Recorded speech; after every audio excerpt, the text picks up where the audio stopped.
Hey everyone, how's it going? Welcome to my stream.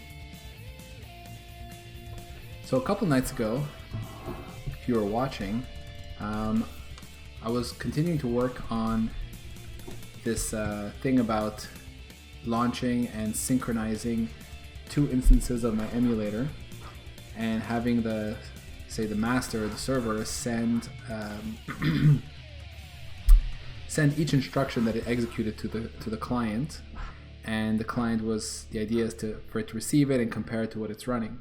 And I was at the point that I stopped, we had an issue with the way I was serializing the instruction trace info. In particular, this what I'm trying to do here is, because one of the only pieces of data in the trace info that is not just a simple POD but is actually a pointer, I decided to take that pointer and stuff the figure out which table, because these pointers point to CPU instructions in these tables in memory, and then I wanted to figure out which table it is and what's the offset. So that's exactly what I'm doing here. I'm figuring out which table it's in, computing the offset over here, and then storing that.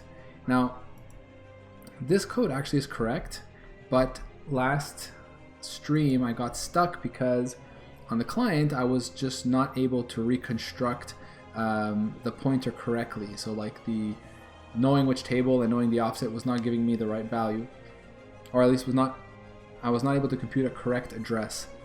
Sorry. So and then when I looked at that, I actually had a hunch of what the problem was last stream, and it turns out that I was right. I looked at it a little bit more afterwards. So if I could just go here to where the tables are. So this inline here, I added this since last stream. Now each table has this inline qualifier, and this is actually a C++ 17 addition to the language. What it does is it allows you to say, you know, this global here should have only one definition. So it's effectively like externing the table and then implementing it in a CPP. Although that's not quite the right thing to compare it to. It's actually more like as if we had turned this into a, you know, like a template, and a template with a, you know, a static in it.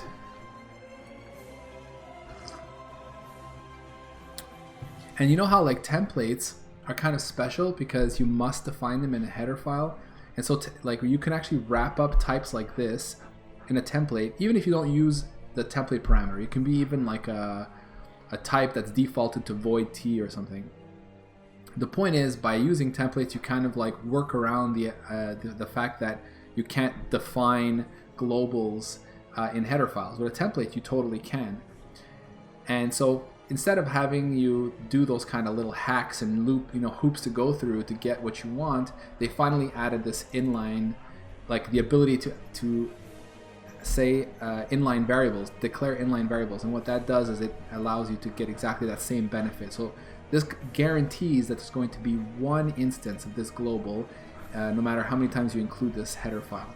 Now I didn't have this, so what was happening was that where I would compute my, I would call this function to like build a lookup table to store certain pointers into this table. And this function, which is actually called from my CPU.cpp over here, yeah. So when it would get called here, it would compute a table with the version of the tables that it saw from this translation unit, from this CPP file. But now in my debugger, when I tried calling the same function, lookup CPU op at runtime here, it was finding it, but it was finding it in another whole copy, a whole different instance of that table. So basically anyone who was including CPU opcodes here, which I think actually there's only two places. Yeah, those are the only two, the CPU and the debugger. Each one had its own copy. By making it inline, now they both see the same thing and everything works. So that's basically the answer to the bug that I was looking at last time. Now, despite having figured that out, I actually since last stream, I tried going ahead and serializing that data and sending it over. And although I could get it to work, one of the problems was that it was extremely slow. You know, like if you think about it, per frame, we're executing thousands of instructions, and having to synchronize the server and the client per instruction, it was like I was crawling at like 1 frame per second. So that's not really doable. So I thought a little bit more about it and actually kind of worked out a different approach that's somewhat working. So if I show you, what am I looking for? Right here. Yeah, so this is like the old code that's in comments here, where you can see that I was creating an instruction trace info, serializing it, and then sending that here, or actually sending it here as a value. And then if I'm on the client side, I was basically receiving the value, deserializing it as a trace info server and comparing it. And this code now totally works, but is too slow. So instead, what I decided to do was to produce a hash for each instruction, but not send it per instruction. So here's the idea. So if we take a step back, at a higher level in main, just kind of a reminder of what I changed last time, we have the sync protocol in the main, in our top level Vectrexy class here, where we init the server, init the client right at the beginning here, and then basically, okay, what's this here? Oh yeah, so basically the update, which is called once per frame, we get this frame time, right? And here at the top of every frame, the server sends a frame start and the client waits to receive it. So here we have a synchronization of each frame. And we know that this basically lets the game run frame by frame. And I send the frame time and the input, but the client receives the frame time and input and overrides the ones that it will get through the application. So they both end up having the exact same frame time for each frame and processing the same inputs. So the server drives all this, right? Then we call the debugger's update function and we pass the sync protocol in here. And then after that, we do this, the server waits for the client to say that it ended the frame. And this is just to make sure that the server doesn't get ahead of the client, because otherwise the server could go faster and the client could kind of be lagging behind. So we want them to really be in sync. So this works fine. But now we drop into the debugger, and now what I do with the sync protocol is, if you think about how every time we update the debugger, it's going to execute some, say, 1,000 of instructions, or thousands, whatever, some n number of instructions. And what I do is, let's go to the very top. At the very top of my update, I have this instruction hash, which I mean right now is static, but technically I'll make it a member. And I reset it each frame to 0. Then each instruction that we execute, we go and we basically hash, and I'm using a very quick CRC32 hashing function here. So we hash certain bits of information. Ultimately, what I should be hashing is a serialized buffer of all the data and the trace info, or at least some of the data. But instead, I'm doing something very close, which is I'm just picking up off pieces here. So for example, I'm hashing the instructions opcode, its addressing mode, the page that the operation came from, which I think these three effectively uniquely identify it. Yeah. I may actually be able to do it even better than that, but anyway, it doesn't matter. So I also hash the elapsed number of cycles that this instruction took. This is really important because when I compare it to another CPU implementation, I want to make sure that we are returning the same number of cycles. And I suspect actually this is one of the things that is going to be we're going to be finding is a difference between mine and say vecx's CPU implementation. Then I have this loop here, and I'm going over the number of memory accesses that we did for this instruction, and I'm going here to hash each one of those memory access data types. And actually, this is a bit of a hack. The memory access struct here, in order to be able to hash its memory, I had to pack the type so that there's no padding in there. Otherwise, I'd have to go ahead and hash the address value and this bool, which I could do, but just as a... Sorry, I should show both at the same time on the screen. Right, so see I have this memory accesses is a array up to 16 of these, of this struct. But when it's not packed, we have a 16, a UN16T, and UN16T. These get packed together, and then there's a bool. And because a bool, you know, is usually implemented, it usually takes 1 byte.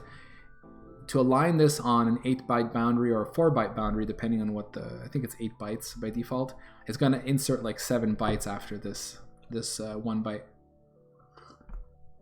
And those 7 bytes will have arbitrary bits of data in there. So if I hash this and then hash the same thing on the other instance, that memory won't line up and I'll end up with a different hash. So just as a quick hack, I just pragma pack 1 this guy here, which makes it not really optimal in terms of alignment in memory, but it makes sure that when I hash, I'm only hashing exactly, what is this, 2, 4, 5 bytes. Yeah.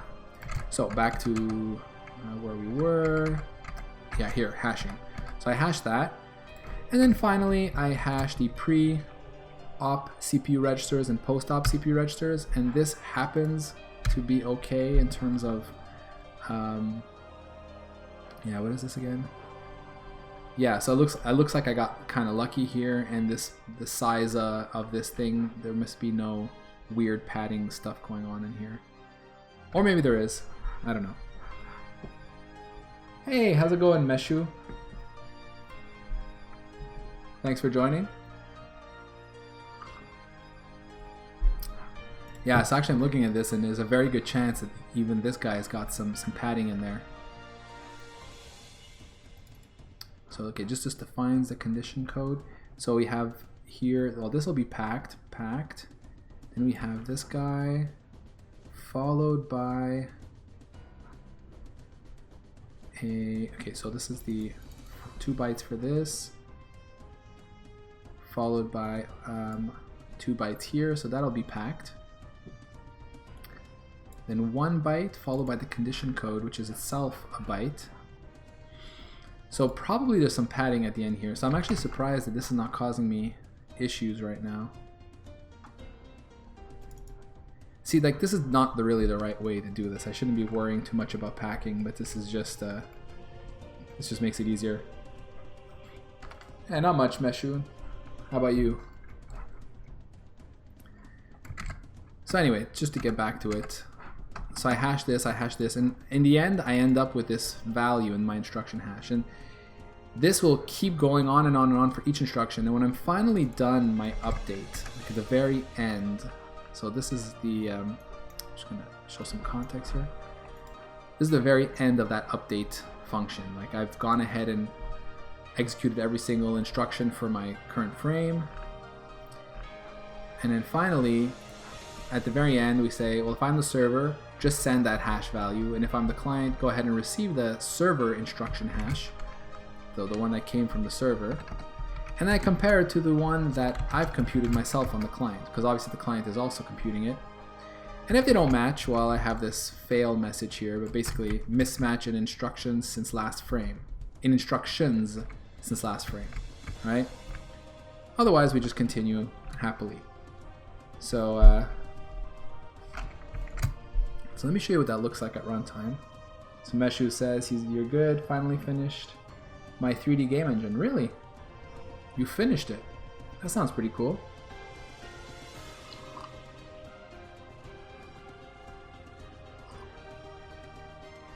Do you have that, like, is this open source or code publicly available?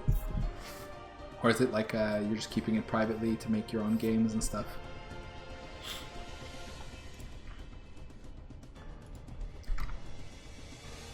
So, okay, so let me show you what this kind of looks like. I think I lost my windows. Okay. Here. I'll open one of these.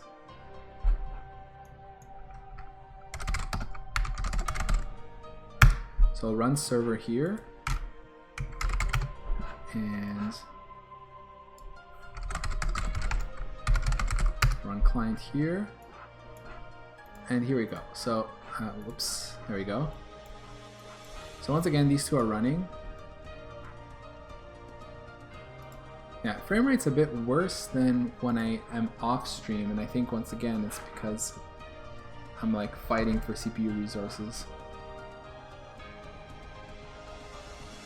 Yeah, I'm like totally 100% CPU. But it's okay. You'll see that the two are in sync, and this is totally fast enough for me right now to like be able to compare.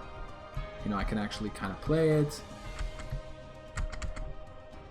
Yeah, this frame rate is definitely a lot worse than it was when I play off stream.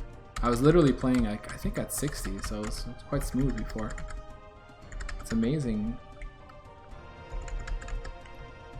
Well, OBS takes like 37% of my CPU, so anyway.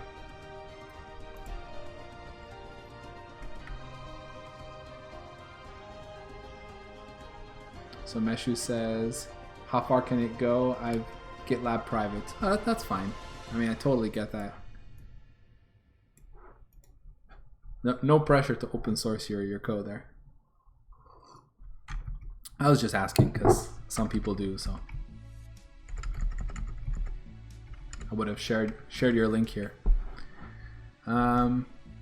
Okay, so this is working. You can see we're getting, you know, no difference in hash, and in fact I actually know how to like mess this up just because I know how my debugger is written right now.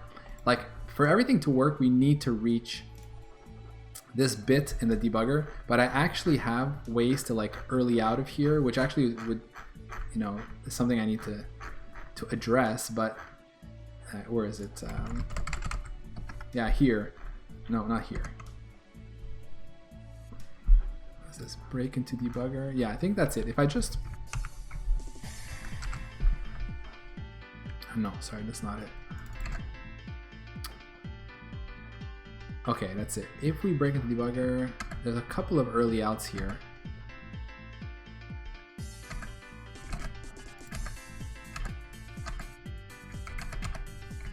I can't even find it, but basically, if we go back to here, no.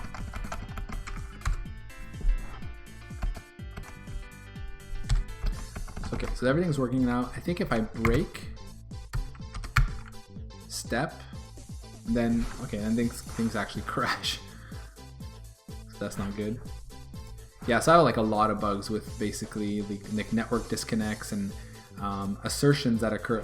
In fact, these crashes are not real crashes. The problem I have right now is I don't have a try catch at the outermost layer, and I should totally add one rather than just in my debugger, because if something throws an exception and it's not within specifically the execute instruction or certain parts in here, it doesn't work as expected.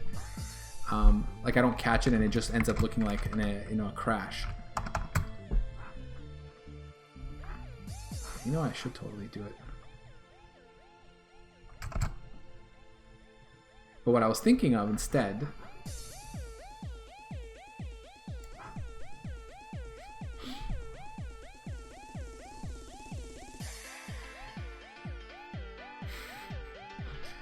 that's fine, man.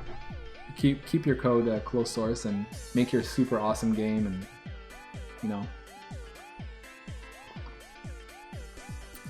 then you become huge, and then you license your engine, and then you finally open source it, like Epic did.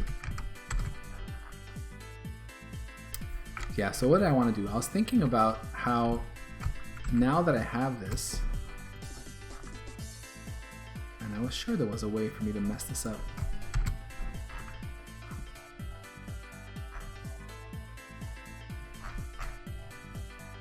Let me try again. This is a server one? Yeah. You know what? Let me just give it a title, server.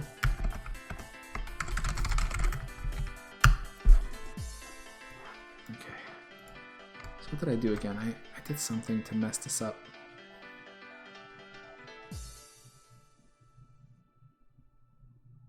Like I did something to desync it.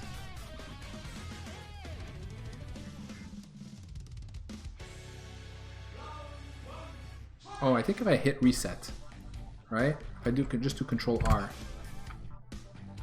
No, that just ends up crashing. Yeah, but it crashes because of the desync. We're not seeing the reason for the crash. Yeah, so that, and then that's because of the missing try catch. So I need to fix that. And there's more to do. So say we find a mismatch, right? I don't want to crash, obviously. If we find a mismatch, we want to stop. And ideally, I'd like to figure out exactly which mismatch it was. So the kind of code I wrote before where we were going per instruction, like I have this trace. So if I track when we start here, like when we started doing the update, what was the last trace info like we were at? And then when we finish, I have it all in this circular buffer, right? So if we take that whole set and then we go one by one, and I say, here, I'm sending you my trace info to the client for that instruction. Can you compare it? And then we'll kind of go one by one through all of them until we finally find the real mismatch. We can get an idea for where it went wrong. So that's, that would be the ideal here to really help us. So let's try to get there.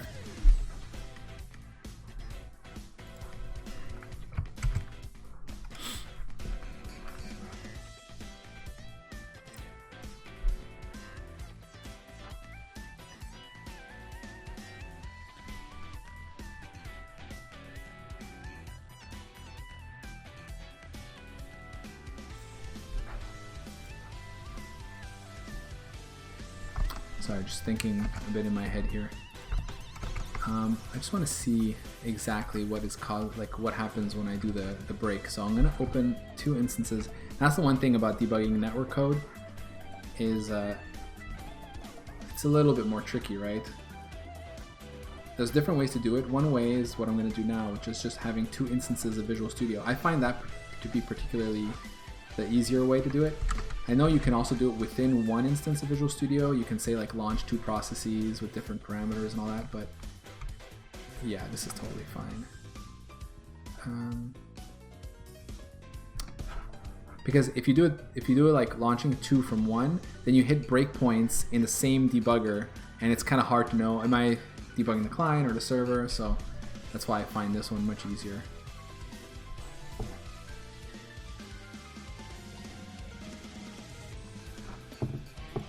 It's also a bit hard on one monitor.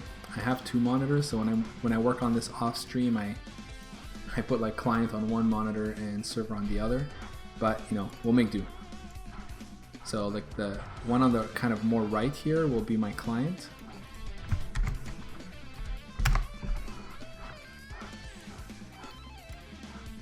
Okay, so I'll make this client. And then this guy should be already set to server, as we just saw.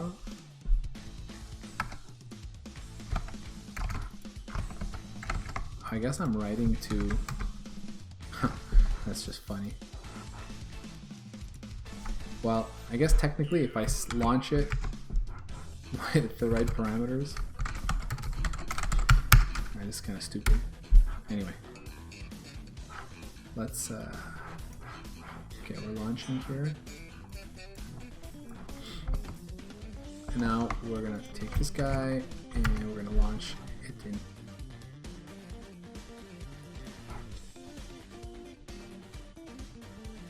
Okay. Oh, okay. So now it is remembering the different... I don't know. Okay, so this is a client. We're going to launch client now. Alright, so now we're debugging. Great. So like I was saying, let's say we do reset. And there we go. This is like the crash that we're getting, and it's actually we're throwing, but we have no try catch at this point. And we can see that because we're at the bottom here, exactly here, we got a mismatch, like this hash here that I have from my own hash versus the one from the server, and I can't see it because it's been optimized out. But anyway, they're not the same. So, okay, so. I really do need to put some kind of try catcher on this whole thing to catch these kind of things. And it's not the first time this happens. We have a few cases where a fail message will occur, and the way I implemented it was to throw on purpose. knowing that I have this debugger, you know? So, okay, let me, I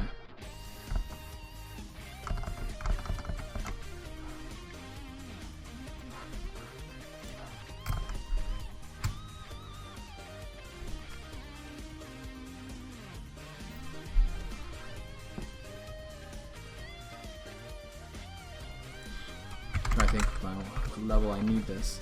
Because I also have, like, failures that could occur in this protocol.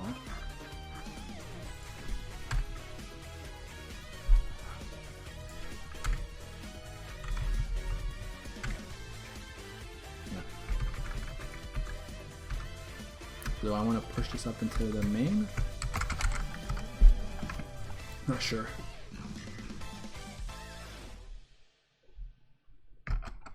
Or maybe what it is that I shouldn't really be using a fail here.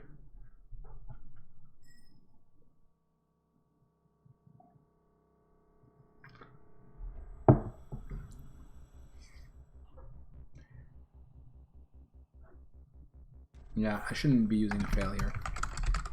I want to error out that we have a mismatch. And then what do I want to do? At this point we want to stop.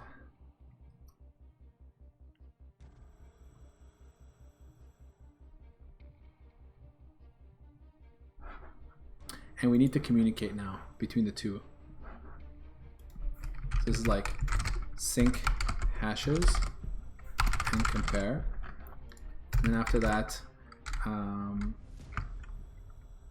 sync whether to continue, or like, yeah, basically whether to continue or stop or something.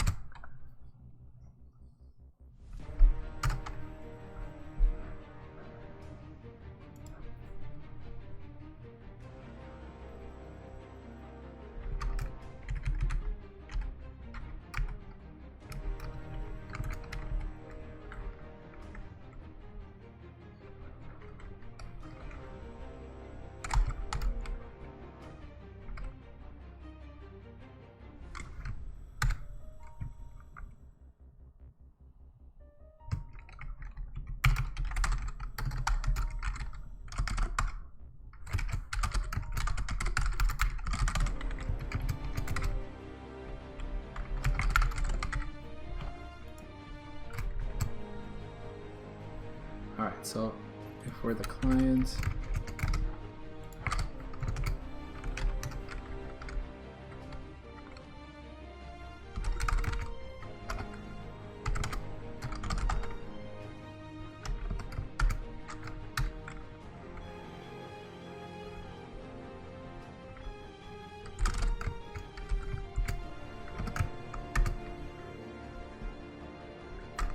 yeah, this is kind of hacky, but whatever.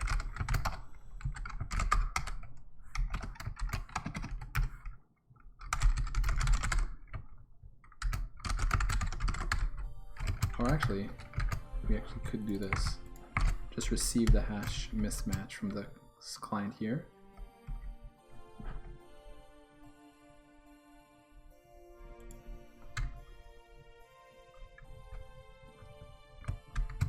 Yeah, of course. Connection type.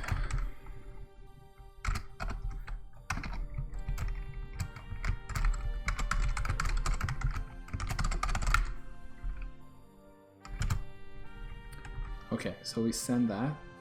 The client sends it, the server receives it, and then in both cases, if hash mismatch,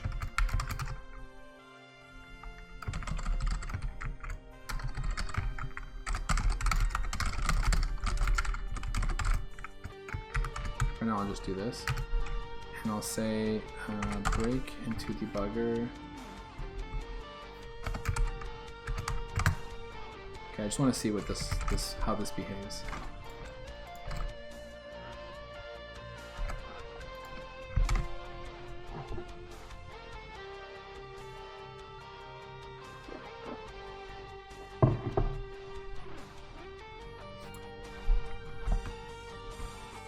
Okay, so here's server, client, and now let's say I do reset. All right. So now we actually get a breaking because of hash mismatch. Okay, I forgot a new line on the server, and same thing on the client. And we can actually see, yeah, that we're at totally different instructions as expected. Now, of course, we reset here, right? Which is really the reason why this occurred. Like, if I do a trace here, yeah, now everything's gonna go wrong. I need to kind of like, yeah, the reason why this is not working is it was waiting for the client to execute in order to like synchronize between the two. It's kind of funny. And then it stops again. Okay, so we're not getting crashes anymore, so that's good. But what I need to do now is I actually need to disable this whole sending of hashes in those cases. Okay, so I have to quit this.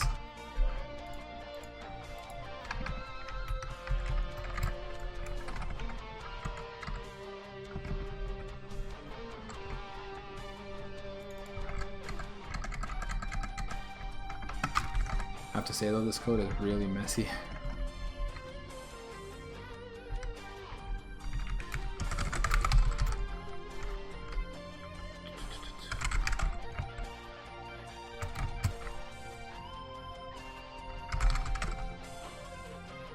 Say sync instruction.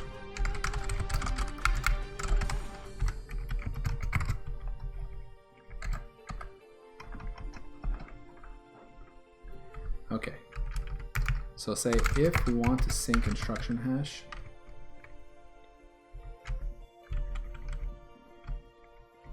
do this.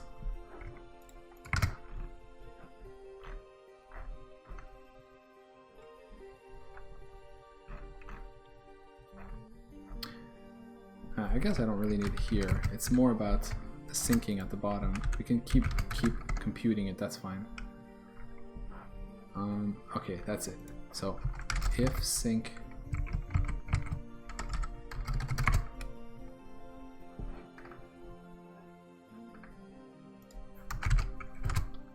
so if the whole feature is still enabled, do this, but if there's a hash mismatch, you want to set it to false.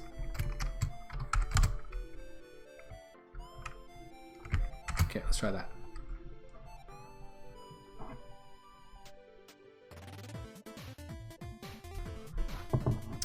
Yeah, this happened today. I think it's because I have these two instances.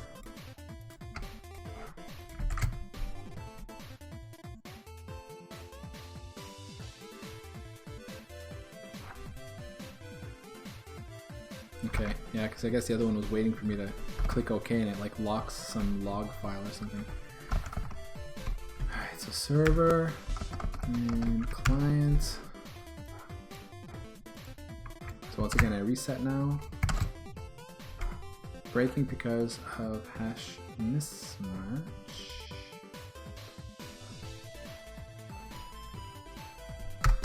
Why aren't we actually broken into the debugger here?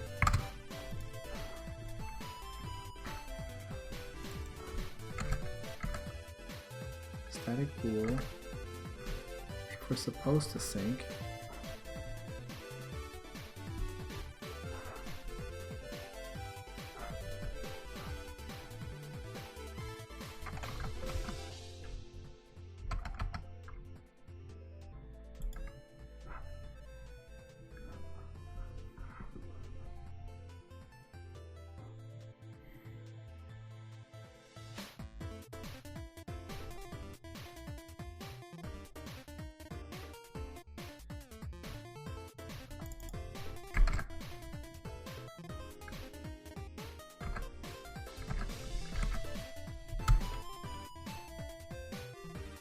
okay, it just sets a bool and sets the focus, but what's the deal here?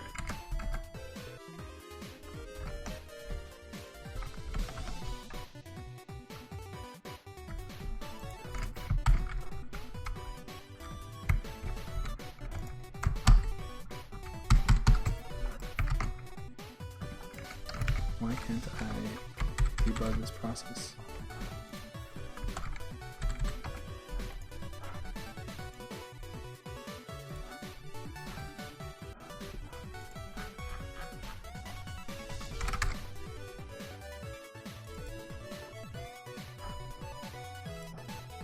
Where are we at here? Oh, we're in set focus, and that actually caused a problem. Why?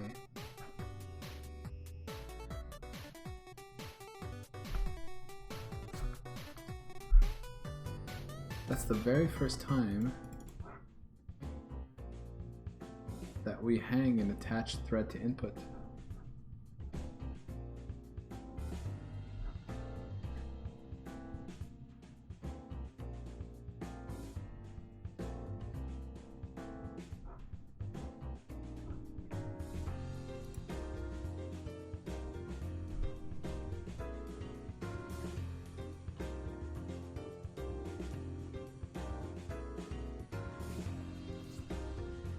And now that I look at this code, it looks kind of dangerous.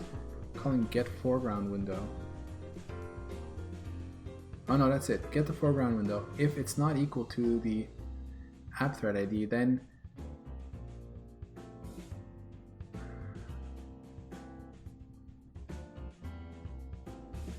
H1 is. Why do we do attach thread input true and then false on the app thread? Okay, yeah, that's weird. We want to attach a thread input to the correct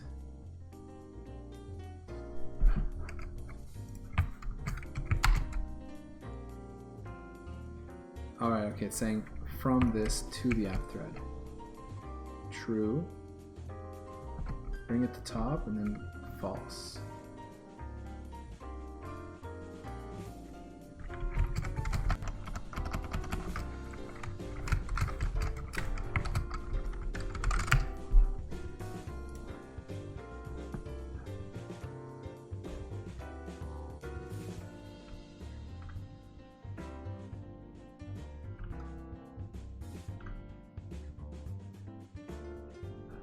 Now I need to run multiple instances. I'm trying to bring the two instances up and pass show command to one instance, the system hangs. So this is exactly what we're doing.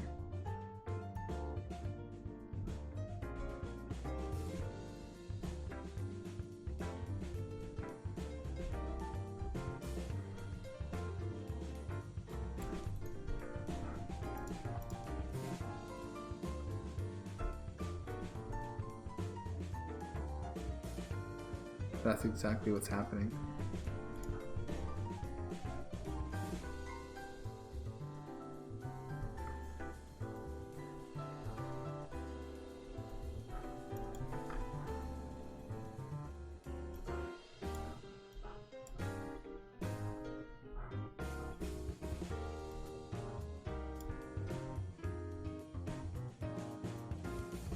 Note that both of these customers are trying to circumvent the foreground lock timeout so that they can steal focus and shove a dialog box in user's face.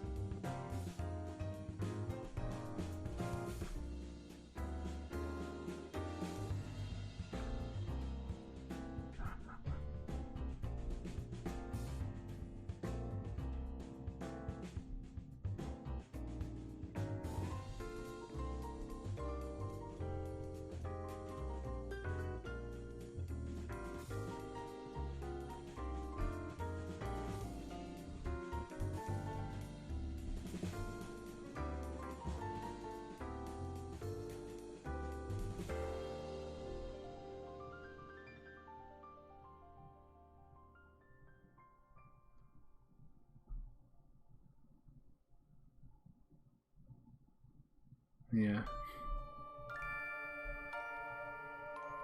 All the comments are the same about how, like, you know, setting the foreground window is evil and all that, except when I'm dealing in a situation where I own the two windows here, you know? Alright, well, so I know there's a problem here with when you have multiple versions. I can effectively, you know, just do this a bit of a hack here. Or a lot of a hack, but let's just do this for now.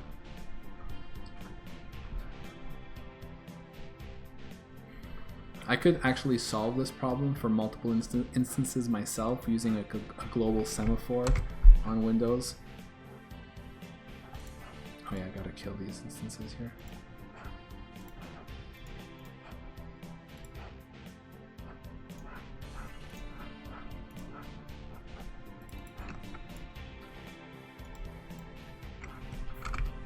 Okay. That's something I'll do at another point.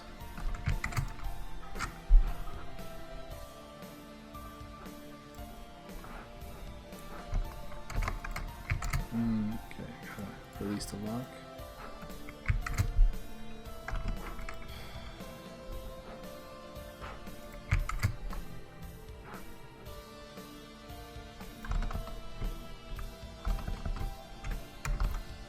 Another thing I gotta do is, I must right now.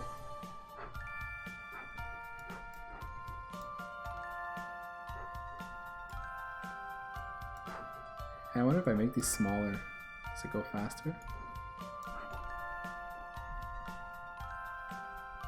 Yeah, no.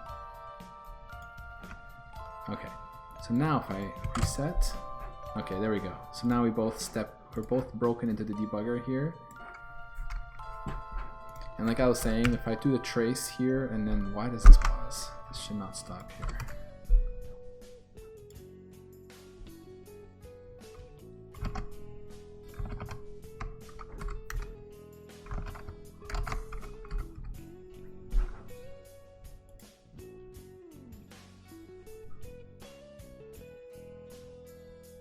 Basically, when I'm doing a... Oh, okay, right. Because of the frame per frame. Yeah, no, totally makes sense.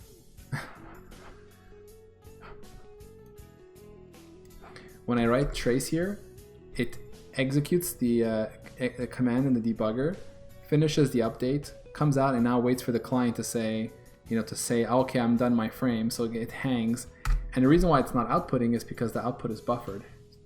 And then the next time it enters into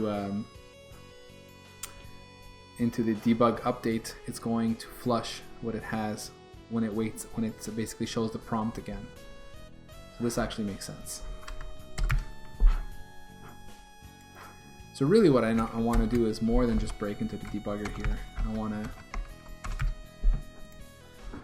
I need to effectively disconnect the two. I need to disconnect the client and the server, like no more networking.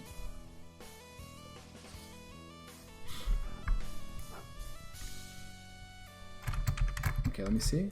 Can I just do that?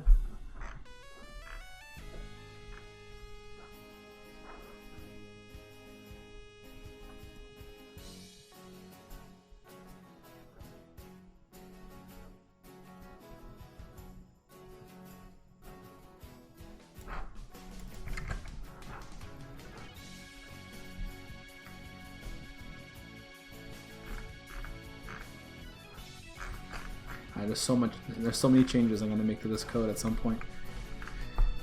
Okay, so that's in its server and the client. So I'm going to do here, shut down server.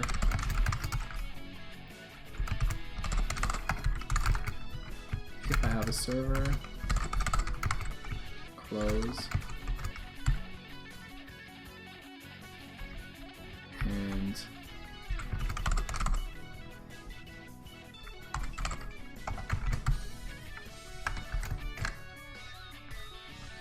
release it.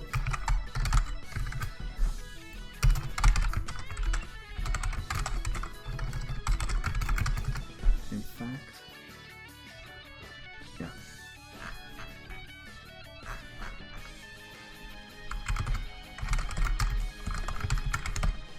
Oops.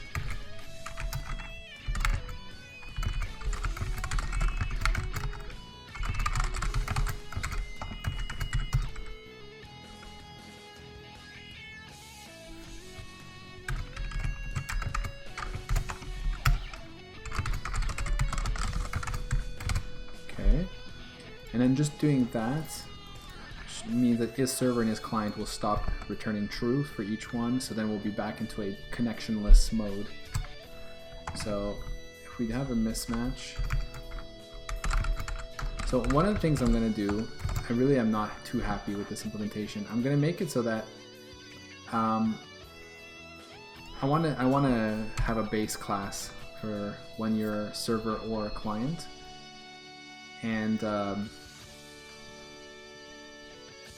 because like most of what we want to do, opening, closing, sending, receiving, and all that, is the same for whether you're a server or client. So this like separation is kind of silly. Like, the only real difference between the two, because you can see open, close, send, receive is all the same. The only thing right now my server can do that's different is this try accept, you know, to like accept a connection. And the server has 2 sockets, you know, it has its own server socket that it uses to like listen for multiple connections on. And then I have this one connection back to the client that I use to send and receive, you know, data to and from the one. And this technically could be like an array of clients if we wanted to have multiple clients, but I don't know, like I feel like I should have a, you know, common implementation, and then like I could simplify a lot of my logic and only care that I'm a server when in the very few places, like when I initialize and I need to listen for connection. After that I don't really care anymore. So this abstraction is just getting in the way. Having to check if I'm server is client everywhere, it's kind of, well, I mean, I guess I need to know if I'm a server or client, so I can kind of keep that, but have one, I guess what it is that I want is I want to have one, at least this code would be simpler. I just want to have like one type here.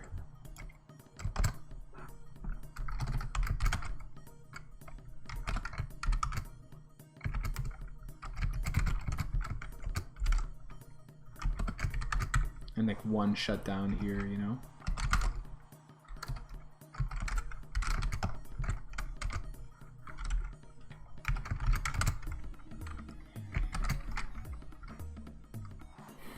Okay, I'll just close this instance here.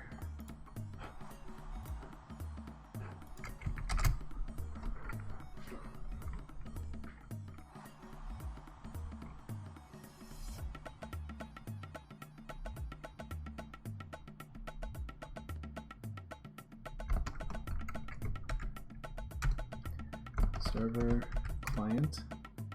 All right, once again, reset.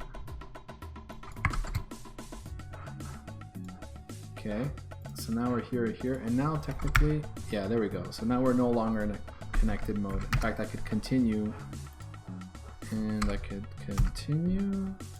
Here we go. They each continue on their own. And it's interesting, you see how like if I set the focus on one, it gets a higher frame rate. And if I set, and this one drops down, if I put the focus here. So I wonder if that's like a GPU thing, where the app with more focus gets more GPU resources or something, I don't know. It's like a Windows thing. So that, now you see they're completely disconnected and running at different places.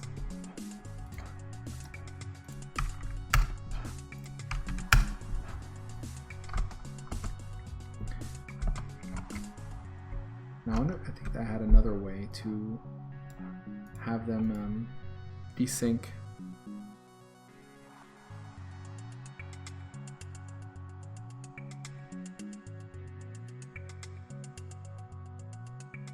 Well, I know one way that we can force it to desync, and that's with input.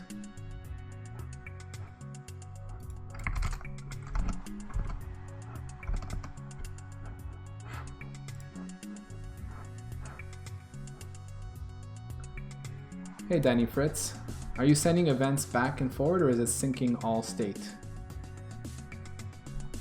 So basically I have a server and a client, and the server sends information once per frame to the client. That's what I have right now. So like here in main, at the beginning of the frame, the server says, here's the frame time and the inputs, and the client receives those and uses those. And then at the very end, the server waits for the client to say it's finished its frame. So that just keeps the two in sync. That's the main thing. And now in my debugger, I have at the very end, once during this debugger update here, I also send a hash of all the instructions that got executed. I send that from the server to the client, and the client also computed its own, and it compares up here actually. The server says, here's my instruction hash. the client receives the server's instruction hash, compares it, and says, hey, we have a mismatch if they're not the same. Otherwise, it continues happily. And then they send each other whether there's a hash. Well, the client says, here, I'll tell you if I had a hash mismatch. The server receives it. So that, I guess this is another sync point right here. So there's like maybe 2 or 3 sync points per frame. Yes, it blocks for each frame update. Yeah. Which, you know, is totally fine. This is really purely for debugging and for me to figure out if I have, if or where I have issues with, you know, desyncs when I am going to launch another instance of my emulator with a different CPU implementation.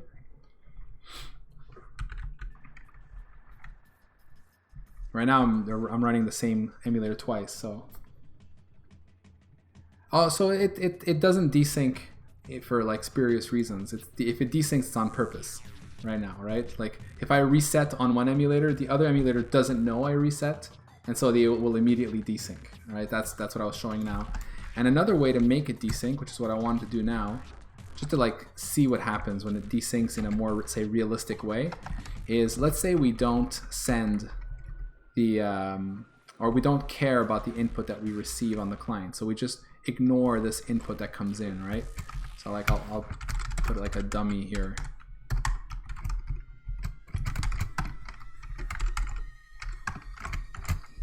So we don't replicate the inputs, right? So I'm going to purposely cause a desync here by trying to, you know, move my ship. I don't want to do that. Like move my ship on the server, and we'll see that on the client, or on the client. I can do it on either one. And we should get a desync at the moment I start moving inputs. Yes, I'm A/B testing changes to code now, exactly.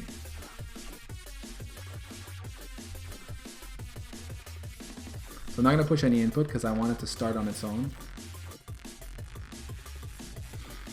This is a game that auto starts, so there we go. So they're in sync right now. I see that now I've got good frame rates. I really don't understand why sometimes it just drops like crazy. Anyways, okay, so let's say now I turn left. Boom. As soon as I do that, we get a desync. See, break because of mismatch.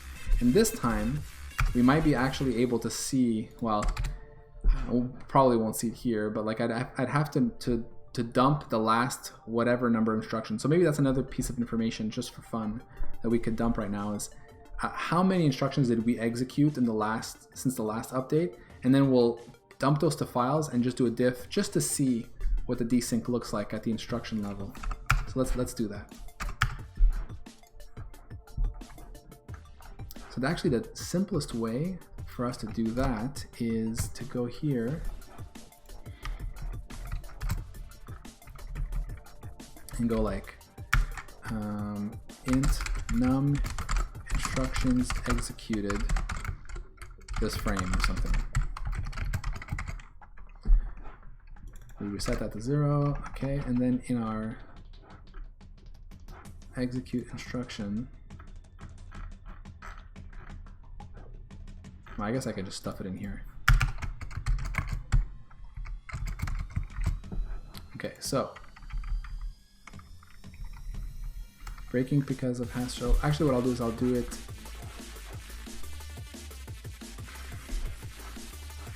No, I don't need this here.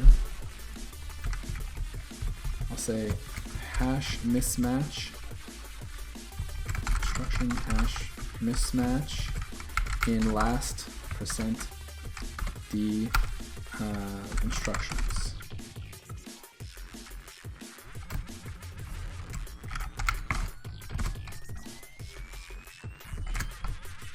So let's see how that looks.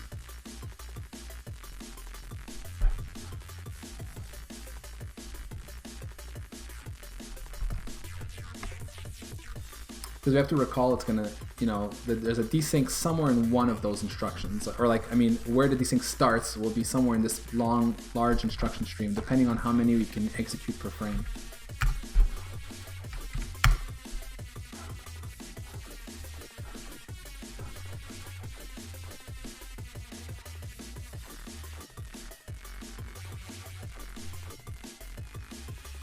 And once again, see, I'm down to like slow frame rates. Okay.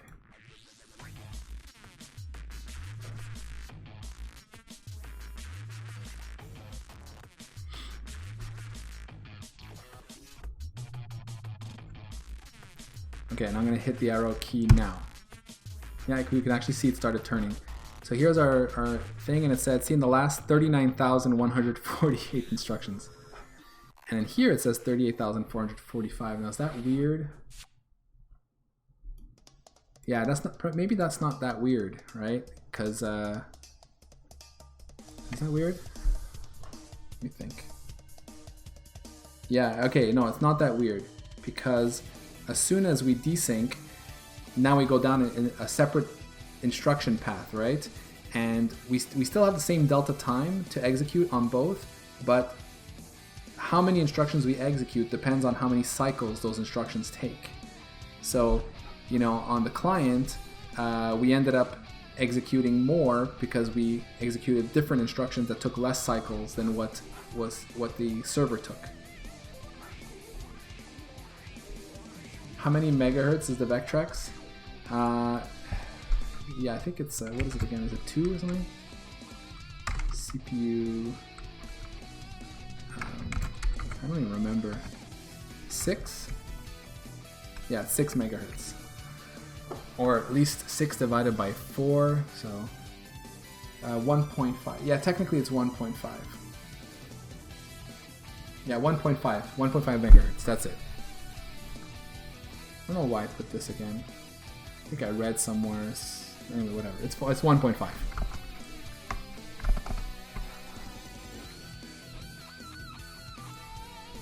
Okay, so let's say this is the case, right? So let's dump the let's do exactly this. So we'll say trace minus n 38445. In fact, let's do a little bit more because I suspect the ones just before will be the same. So let's say I will add 10 more, so 55, and we'll put this in trace server.txt. Oh, I need to put -f, I think it was. Yeah. And here we'll say trace-n 39,158 to trace client.txt. Some CPUs do a weird thing where each CPU cycle takes 4 clock cycles. So the clock might be at 6 megahertz, but the CPU effectively gets a quarter of that. Yeah, that might... Oh, you're saying for why was it 6 here divided by 4? Yeah, that's possible. Honestly, I don't remember. This is something I wrote a little while ago. I must have read it somewhere, and you know, just to match what the docs were saying. I think you're probably right. That's probably what it is. Something like that.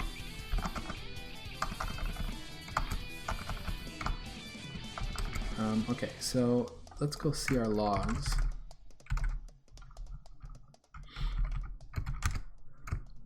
So we'll compare these.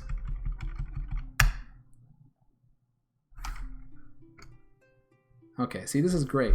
So I added 10 instructions, you know, just to be sure in case like the very first one was where the desync occurred, but it's unlikely anyway. But you can see that we have the exact same instruction stream, right, up until, you know, quite a bit actually. And then the very first desync occurred here. And in fact,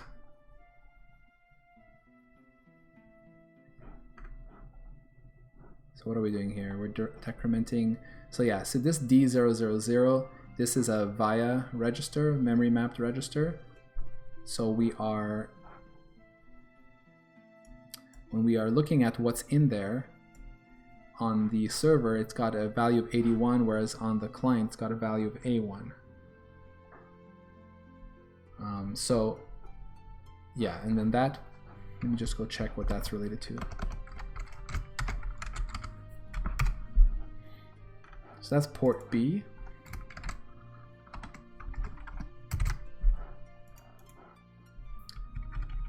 And that was 8 and A.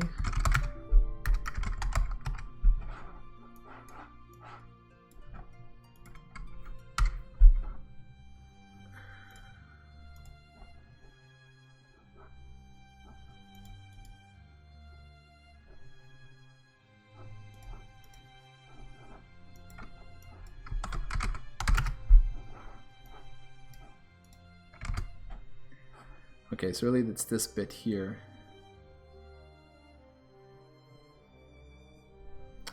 Yeah, man, Windows Calc is awesome. You have this programmer mode.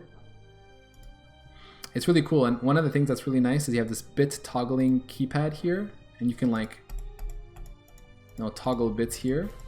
And you can even change, what I like is you can set the size so that you get things like, you know, like here, when I'm at byte mode, setting a 1 here gives me a decimal value of minus 128, right?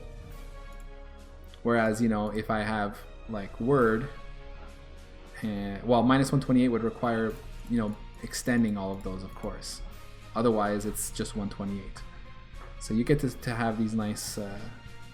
it's actually kind of good to learn about binary numbers and stuff, you know, for people kind of learning them, I guess. Anyway.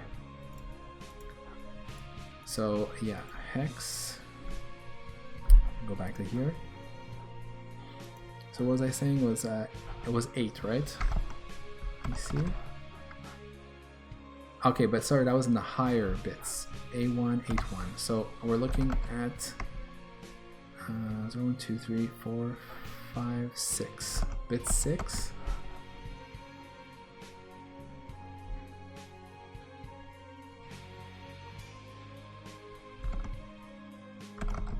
Wait a minute. 8.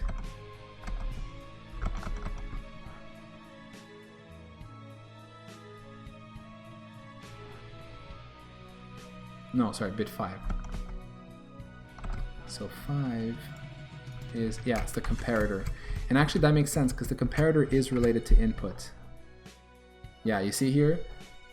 We set port B's comparator based on values related to the joystick analog state here. So when we read, that bit will be set if there's a value in the joystick analog state, and so there we go. Yeah, you're right. Yeah, it's 5.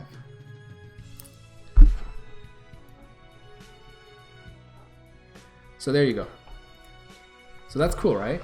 So I mean, even with just this, I'm actually armed to, you know, I could go further with this and like try to do what I was saying is you know, what I would ideally want to do is spit out, hey, here is the instruction, the very first instruction where the desync occurred, right? But even, yeah, just what I expected to see. But even with just this, I have, you know, enough tooling to, much better tooling than I had previously, to start looking for differences between my implementation and another. So I'm pretty happy with this. Yeah, this is pretty cool. Now I just need to clean up this crappy code, but no, it's pretty good. Let me let's take a look here at my diffs. Okay, well I definitely want to submit this here. So make opcode tables inline variables to avoid having multiple copies in memory. So that's good. Next, because I'm going to be deleting a bunch of code, so I don't want to like lose anything. Yeah, I need to do something about this. I guess I'll put this back. So we don't want to force this desync. This is just a test.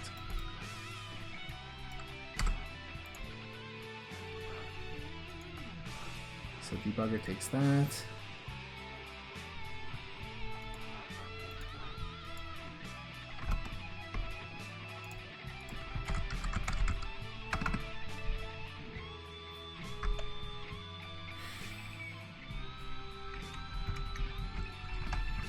Okay, you know what? I'm gonna get rid of this Pragma pack. Just to show you there, like if I remove this, we should get a desync immediately when I launch.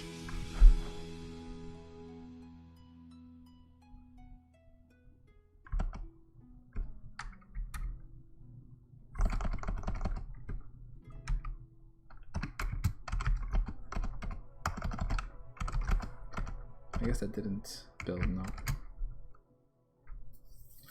Alright, so let's see here. Server, client.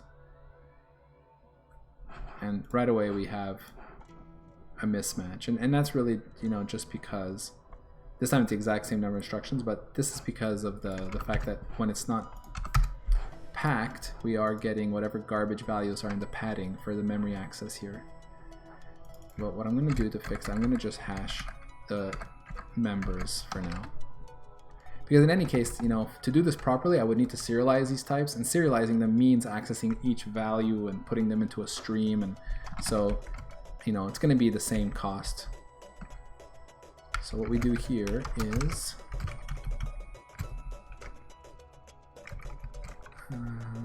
trace dot address, whether it was a read or a write, and a value. Okay.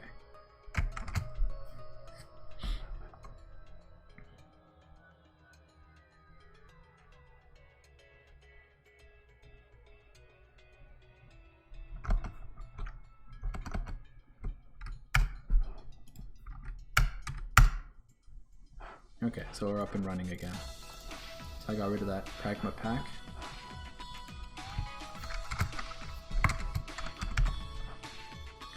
Yeah, the other thing I need to fix is stuff like this. I need to detect, I need to put some timeouts.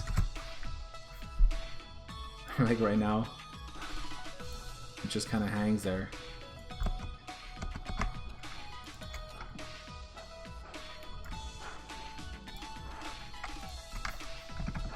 Anyway, that's okay. I can take care of that later.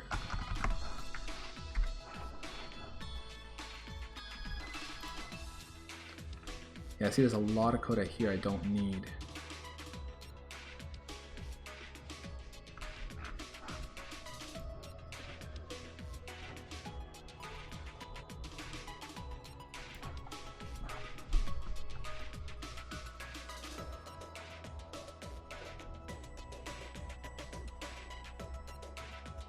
Okay, so this is what I'm going to do. I'm going to take all this. I want the CRC, I want these hacks.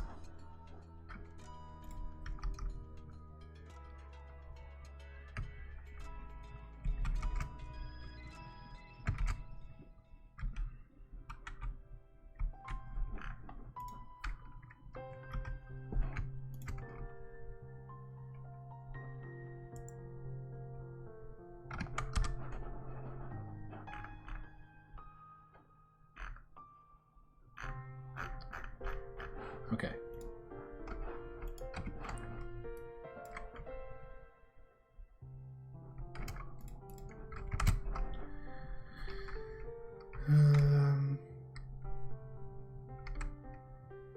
What was it again?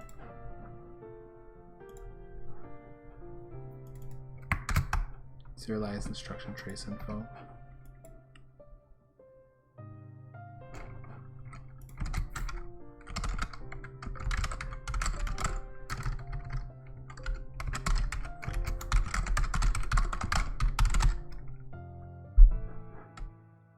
I just want to put this on a branch so I don't lose it, and then I'm just going to get rid of all this code that I don't need. But I might come back to this later, so...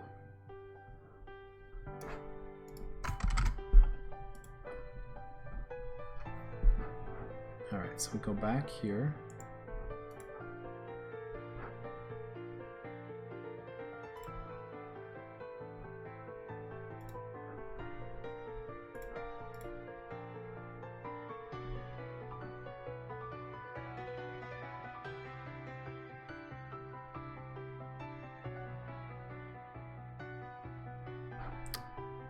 Wait.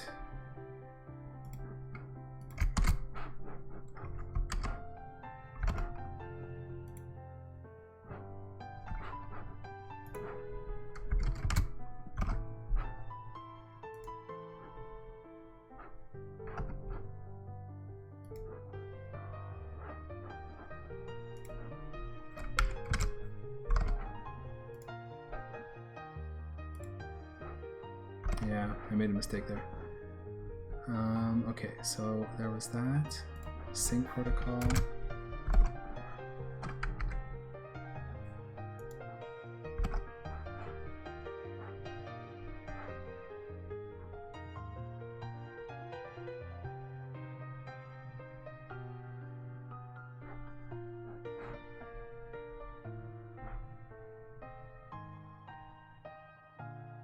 Was that it?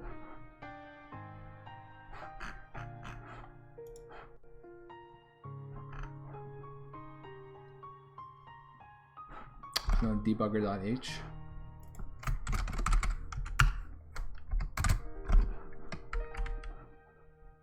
No?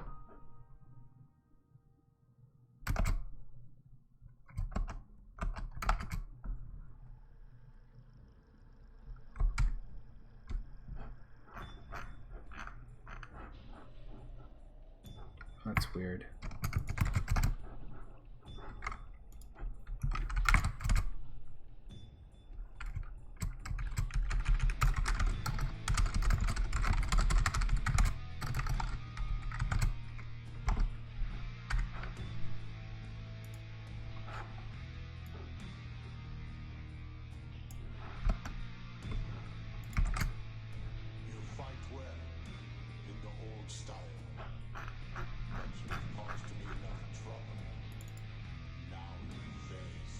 Oh yeah, and my main. Why didn't my main?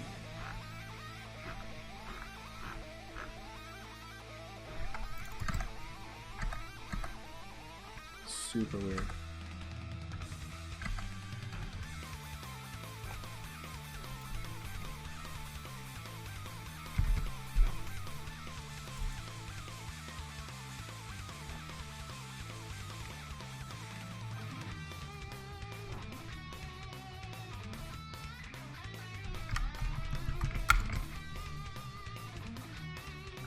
Oh no, okay.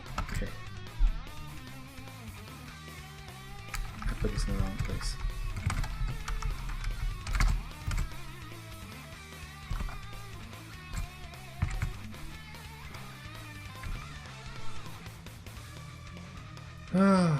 Gotta be more careful.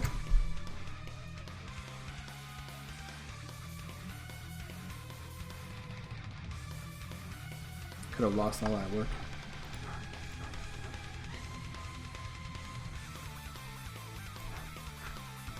Alright, so we should be okay.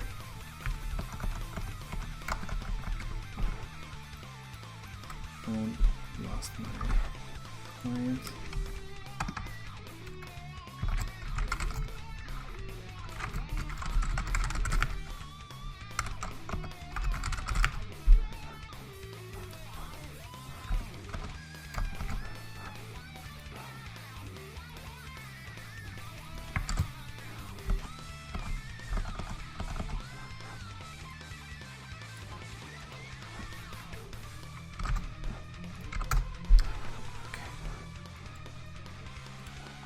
That was a little bit scary. Now,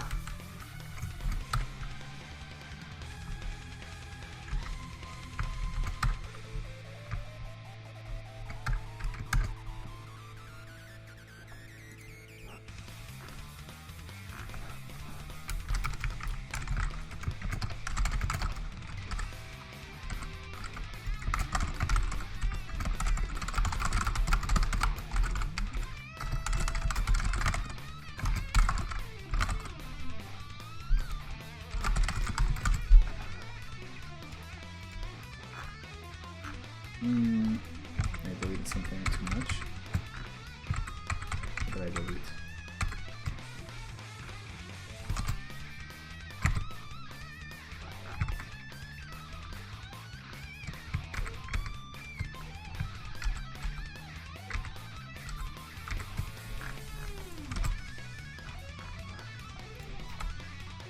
Oh, okay.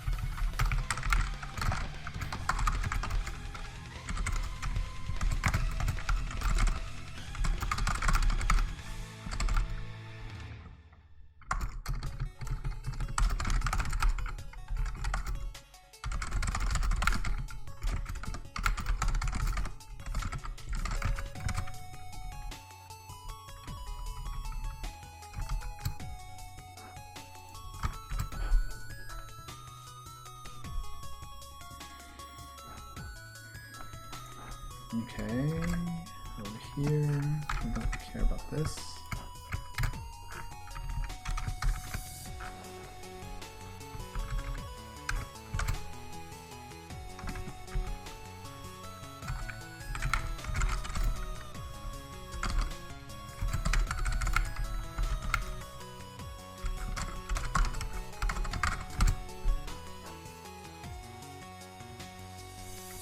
I know one of the things I'm gonna have to do, just looking at this and remembering, is that vecx, we know that it sets the half carry flag differently from the way we do it. When the instruction we execute is, what it does to the half carry is undefined, I do nothing to it, whereas vecx sets it or unsets it in different weird cases. So what I'm going to do, just to avoid getting mismatched hashes in those cases, I'm just going to force the half carry or just ignore it or something. It's basically right where we are hashing the CPU registers here. So maybe I'll just copy it and then always set the half carry or set it to false or something, so that on both ends it's going to be the same and we don't care. I mean, it's been unfortunate. I do care. I really care for the instructions where they are well defined. So either I make my implementation match in those cases, or I figure out those instructions that are undefined, and in those cases ignore it. I don't know. I'll have to think a little bit about it.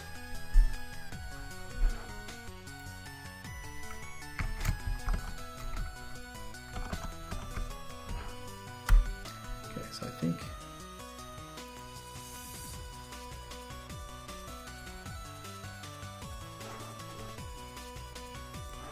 alright, I don't need this here.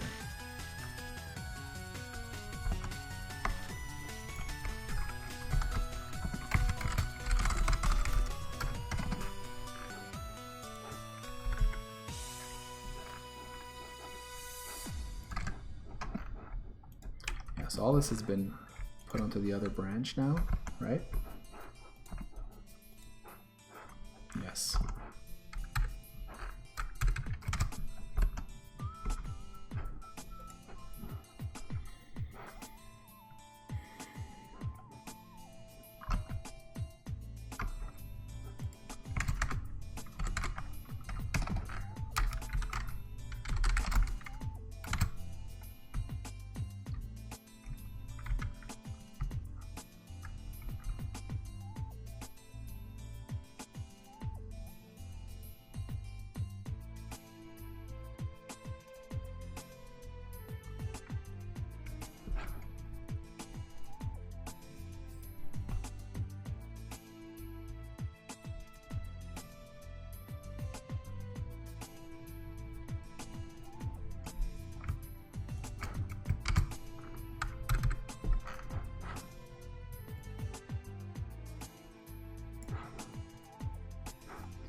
Yeah, I really should put this somewhere else.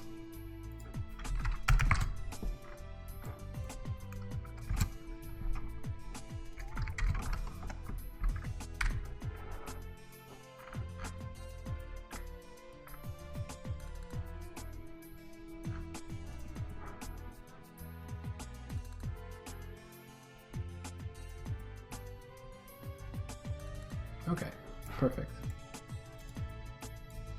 This should be the minimal that I need. And in fact, I think this instruction one, this change wasn't used in my sync protocol, right?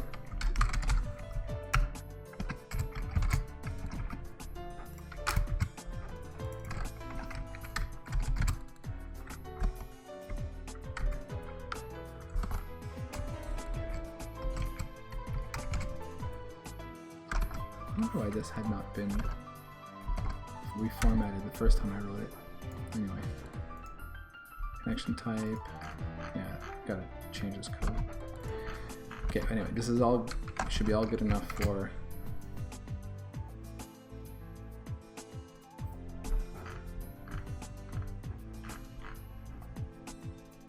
incomplete type. No, okay, there we go.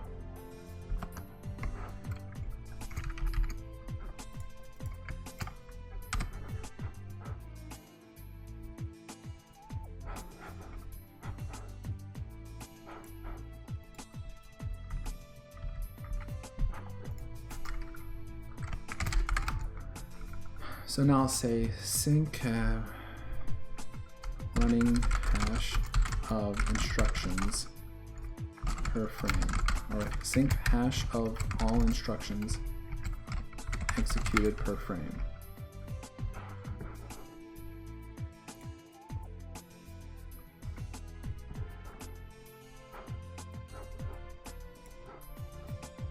Just gonna push this for good measure.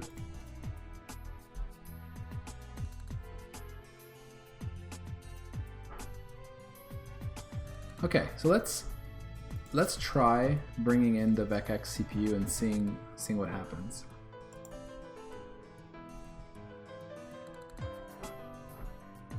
So let's try and cherry pick this in.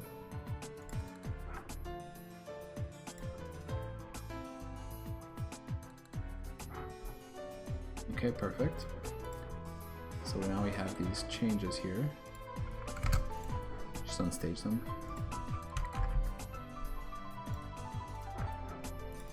Alright, so now what I want to do is I'm going to want to have 2 copies of this.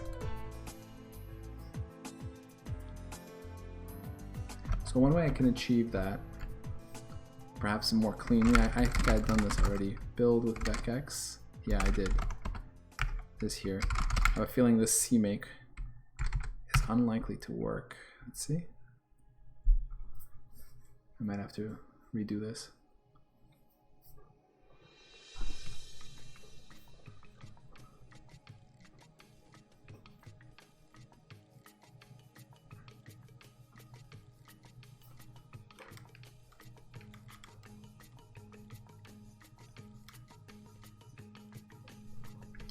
Yeah, okay.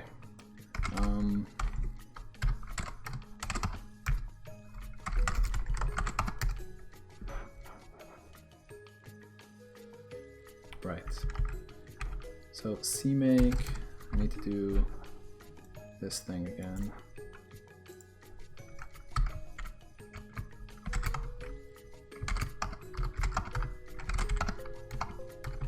Active VC package. Scripts build system vc package.cmake, and then this.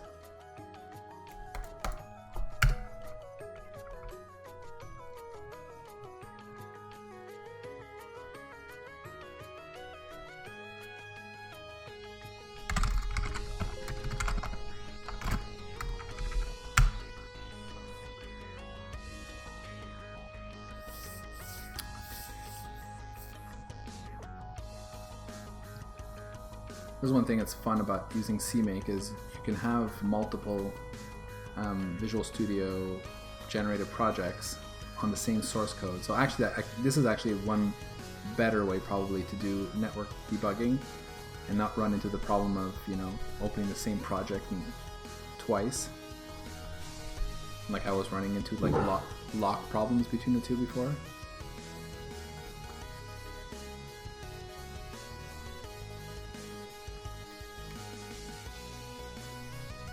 Okay, there we go. So now if I open this Vectrexy, why is there an exe in here?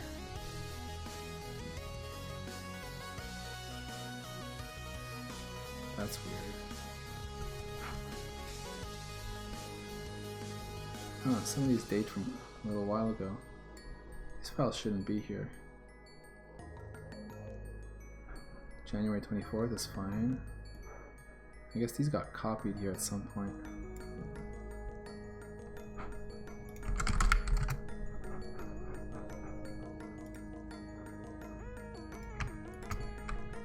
Just delete those. Okay.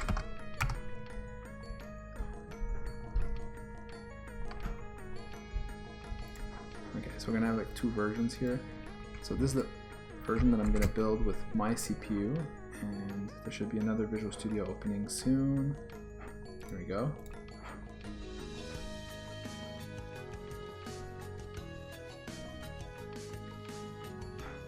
Okay, so that's built. Of course, I didn't change anything there.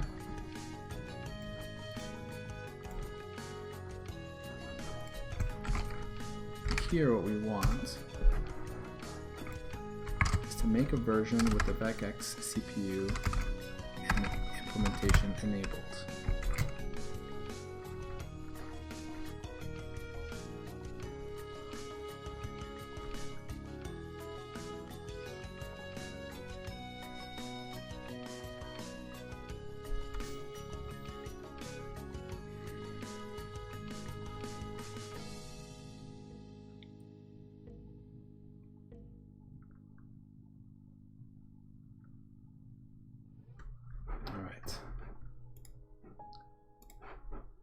So I'll say mine will be build 2017. So this one will be the server, and I'll make the other one the client, the one from vecx.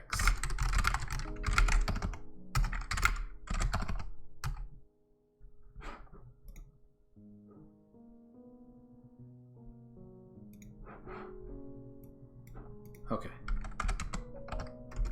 So moment of truth. Now I expect to desync right away, or very early on, because of, like I said, that. Okay, so we go. So we got an instruction mismatch in the same number. So let's do our trace here. Trace -n. Okay, let's just put this exact number. -f trace mice view. And here we'll do the same thing, trace -n, and we'll say trace vecx.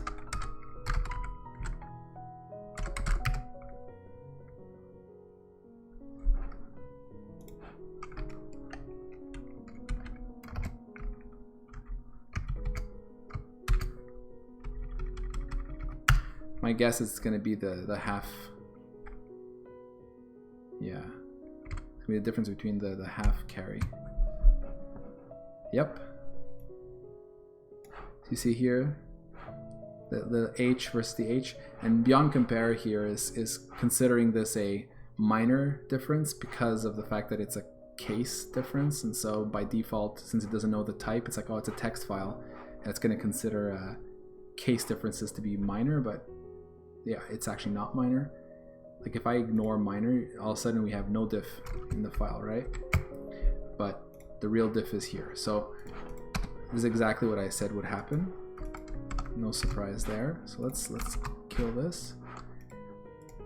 And let's start by just fixing that.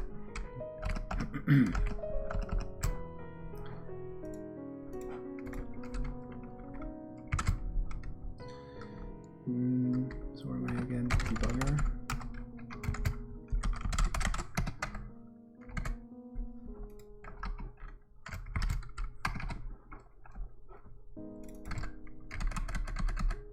Here. Okay.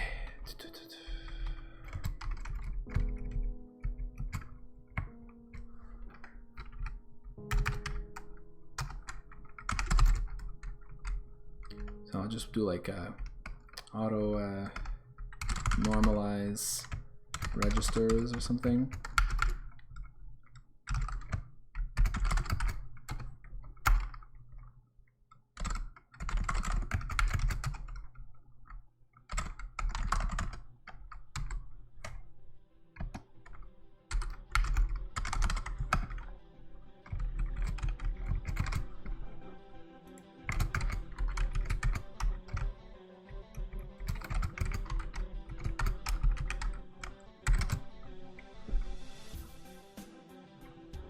And then actually return.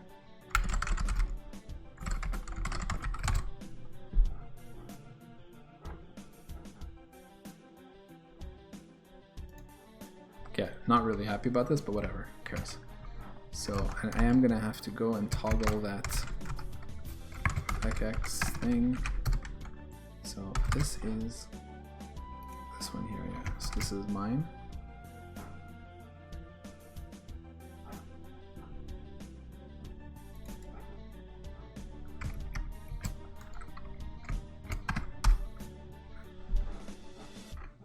Yeah, sorry, it's in condition code, cc.h.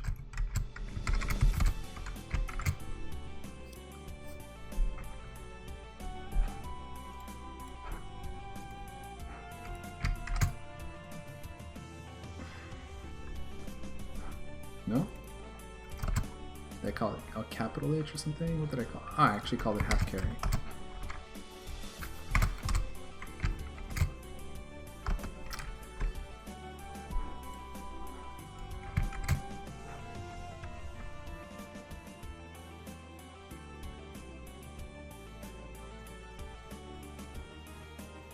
Okay, so that's compiled.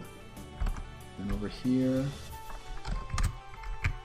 compile again for the vecx executable.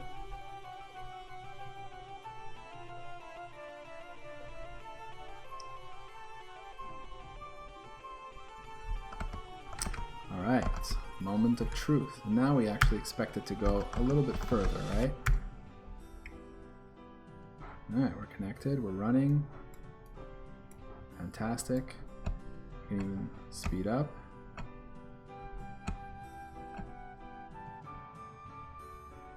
This is interesting. So far, our CPUs are in sync. They're doing the same thing.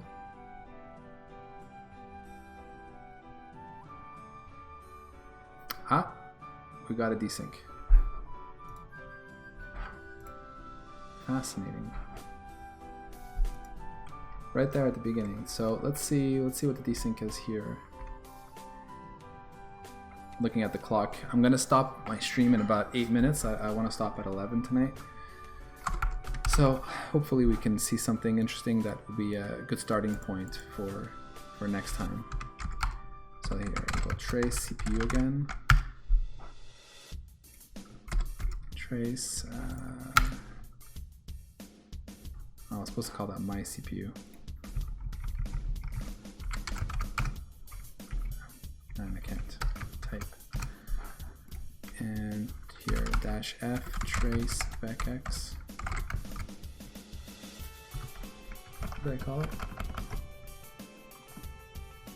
Yeah, just vecx.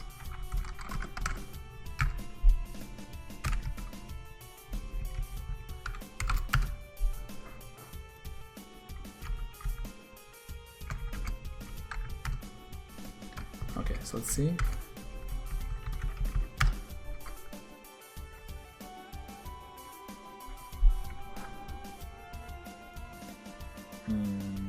What?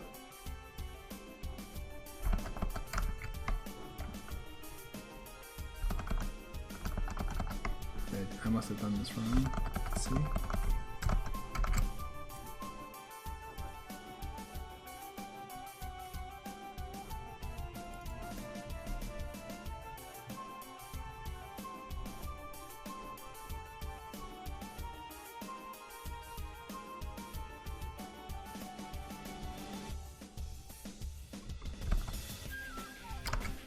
All right, of course.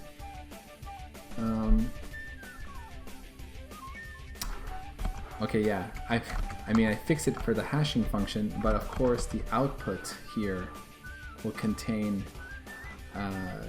my trace output will still show this difference. Of course, yeah, that makes sense. Maybe I should fix this differently. I should actually change it in the trace itself, just like that's a big hack. Because now I'm not seeing the real thing. If I remove minor, will I?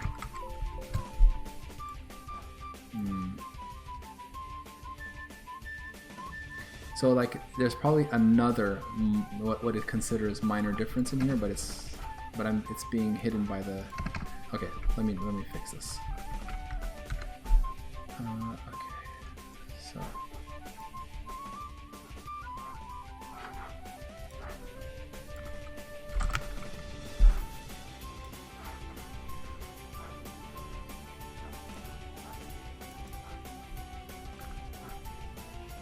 Post-op write trace info. Okay, so I'll do the fix here.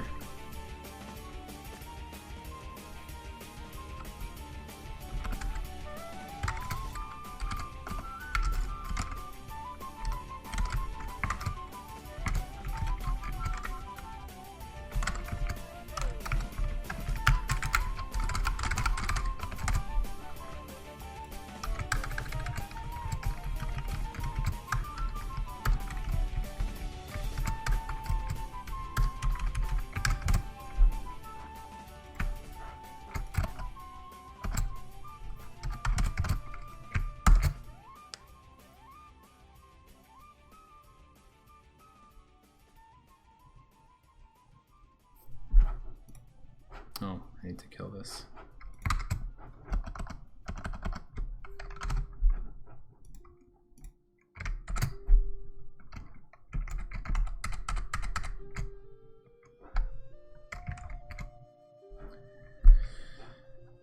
I don't know what this this log thing is. I know it has to do with the other instance of Visual Studio, but I have to say this is something I never faced before with previous versions of Visual Studio.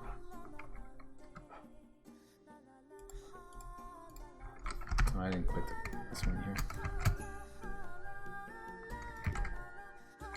See, there it is again.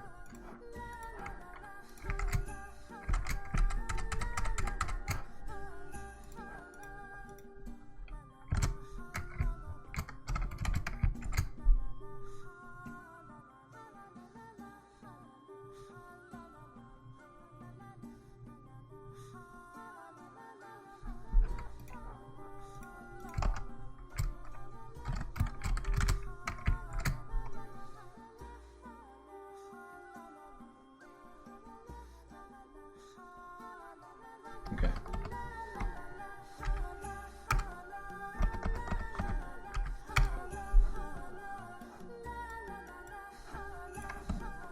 Let's speed it up.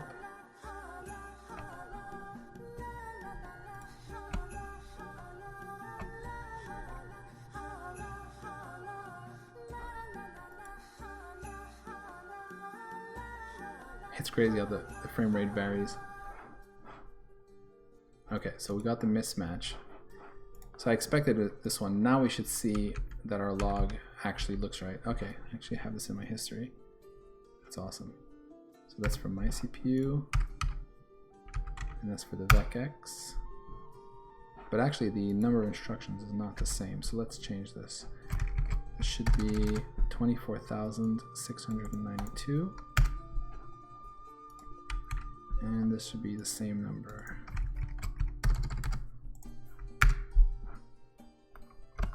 Alright, let's see what we got.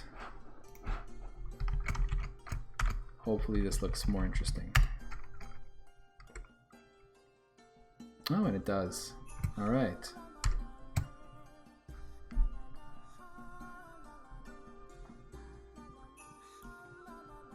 Oh-ho. Okay, so overflow is being computed differently here. See, this is cool. Because see, this doesn't surprise me. It's very possible that I've got something wrong in my overflow calculation here. Increment B. B has 80, which is actually a 1 in the high order bit. So that, I guess that's supposed to cause overflow. But I am not setting the overflow flag.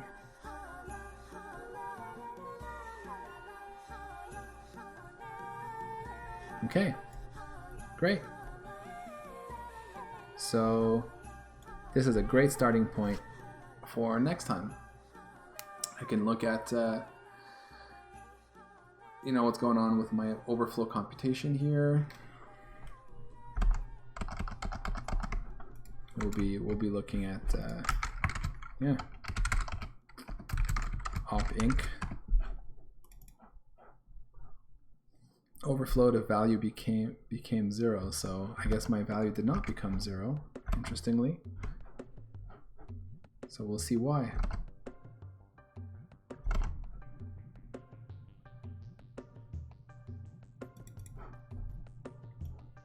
All right.